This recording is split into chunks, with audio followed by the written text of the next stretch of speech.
Interview असो, exam असो किंवा एखादं महत्वाचं काम असो किंवा बॉसचा फोन आला की टेन्शन वाढतं आणि टेन्शन वाढलं की लगेच पोटामध्ये गडबड होते.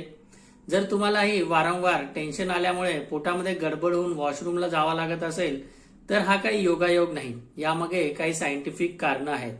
आपल्या शरीरामध्ये मेंदू म्हणजेच ब्रेन व आपली जी आतडे आहे गट, आपल्या शरीरामध्ये मेंदू म्हणजेच ब्रेन व गट म्हणजेच आतडे यामध्ये एक मेसेंजर असतो. त्यालाच गट ब्रेन ऍक्सिस असे म्हणतात.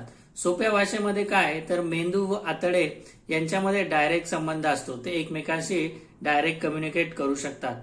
जेव्हा स्ट्रेस, टेन्शन, एन्झायटी जास्त प्रमाणात वाढते त्यावेळेस नर्व्हस सिस्टीम बरोबर तुमच्या पोटाकडे देखील मेसेज जातो. त्यामुळे तुमचं पोट जास्त सेन्सिटिव्ह होतं, अपचन होतं आणि त्यामुळे काही लक्षणं निर्माण होतात.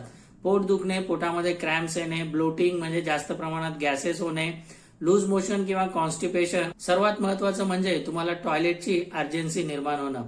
ही लक्षणं आयबीएस सारख्या आजारामध्ये निर्माण होतात.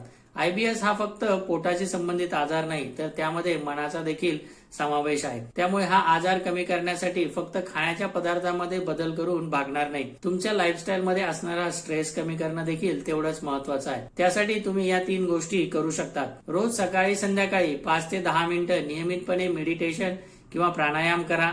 रात्री 7 ते 8 तासाची चांगली झोप घ्या.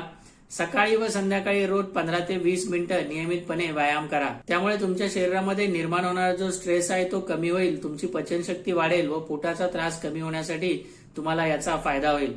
तुम्हालाही जर पोटाचा त्रास आहे किंवा आयबीएस सारखा त्रास आहे त्यासाठी जर आयुर्वेदिक ट्रीटमेंट हवी असेल तर आपल्या क्लिनिकला तुम्ही अवश्य संपर्क करा.